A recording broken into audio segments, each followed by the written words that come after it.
muddadii xukuumaddan talada haysa waxay magac ahaan ahayd nabad iyo nolol taas magaca laga dheehan karay macaan iyo malab la muudsan doono balse mucaaradka waxay u ahayd nabar ay naxdin ka dambayso nabar halis ku ah muddada xil joogista ka fogeynta xilalka meertada magac dil maamus ridis iyo mararka qaarkood maxbuus ka dhigid balse mucaaradku waxaa nabarka kaga darnaa naxdinta dambaysa oo ah masaafurin xasaanad ka xayoobin xilka qaadis iyo in mucaaradku si kasta oo looga meero baarlamaanka soo socda ee doorashada 2021 xogteenna waxaynu ku daahrogaynaa qorshe diyaarsan oo dhammaystiran si gaarana loo baahiyey waana qorshaha baarlamaanka uga yaala xukuumadda nabad iyo nolol ee ay doonayaan inay kaga saaraan xubno badan oo ka mid ah dadka ka aragtida duwan maalmaha muddaxileedka madaxweynaha dowladda federaalka ka dhiman ayaa ah kuwa mucjiso ku noqda baarlamaanka federaalka kuwaas oo 4 sano u ahaa gacanta midig ee Fيلا Soomaaliya qorshaha la eebiyay ee maalgelintiisa muqdisho ka socoto ayaa in maqaawirta baarlamaanka miiska laga leexiyo waxaana seeftu qaadaysaa kutulada waaya arag anaa mudan abaalaawayaasha aan magacooda la xuso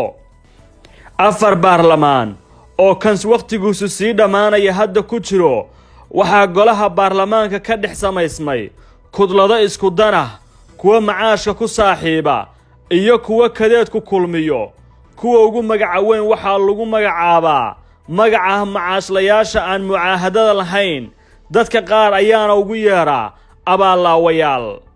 waa koox ka kooban ilaa 40 mudane baarlamaan waxaana gudoomiye ku-xigeenka koobaad cabdiweli sheekh ibraahim muudey waxay dantu xiriirisaa ku-xigeenka labaad mahad cabdalla cawad mudanayaashan ayaa inta badan ka mid ah baarlamaankii dalka soo maray waxaana baarlamaanka dhexdiisa looga yaqaanaa kooxda karkarisa isbedelada oo ah in iyadu cidda ay taageerana mool walba guushu raacdo waxay masuugaana baarlamaanka lama mariyo si fudud mooshinka ay doonaan maalin ma dhaafo waa kudlada markasta xukunka joogta ayay maalgelin badan gelisaa haybad iyo magac saarta dhammaadka muddaxileenkana kala shaqaysa soo laabashadooda magacyada ugu caansan ee xubnaha kudladan ku midaysan waa muudey cawad maareeye caashakoos dhuxulow gaandi madoobe cusable goodax iyo jeesow kooxdan kuraasta daalisay nabad iyo nolol qaybtoodii 4 sano oo midabo badan ayay la qaateen balse markan seeftu ayaga ayay qaadaysaa waxaana socda wareegii ugu dambeeyay oo siyaasadda looga saari lahaa 20 sano oo ay daaliyeen kuraasta baarlamaanka kuraastooda ayaana durba xukuumadda ay ku lamnaayeen ay qoondaysay koox muddaba bannaanka ka eegaysay kooxdan si ay markan baarlamaanka uga saartaan kooxda labaad oo loogu magac daro anaa mudan waa xildhibaano dhalinyaro ah aqooniyahana dumar ku jiraan kooxdan waxay isu yaqaaneen anaa mudan waa kaadiriinta codka ku boobtay madaxweynaha jooga 4 sano muddaxileedkiisuna hadda uu sii dhammaanayo waxay xidhiidhiyaan dhalinyarada taageerta nabad iyo nolol waxayna faafiyaan halkudhagyada Soomaaliyada cusub waana awoodda qarsoon ee baarlamaanka ku joogta xukuumadda haddu taasi waxa ay shaqo isugu naanaysaan anaa mudan ayaa soo baxday balse mudnaanta ay sugayeen waxay noqoteen kuraastooda la dhaafiyo loona sharaxo taageerayaashii ay ababiyeen loona bixiyey anaa kaasii mudan kuraasta kooxda anaa mudan ayaa noqon doona kuwa ugu fudud ee lagu tartamo doorashada loo madlan yahay 50 cisho ee nagu soo wajahan isla markaana garab kama heli doonaan xubnaha anaa mudan maamul goboleedyada iyo musharaxiintaba kuraasta waxaa ugu caasan aadan isaaq siraaji sheekh nuur hilaal abtidoon iyo carabow kooxda waaya arag waa siyaasiin la macaashtay ama la soo darcabtay damu jadiid muddadii xukunka ay joogeen ee mucaaradid badan kala hortagay nabad iyo nolol falkastoo ay qabatana mucaaradii jiray ilaa tareenku soo gaaro dhismihii galmudug kalkaas oo magacani baxay waaya arag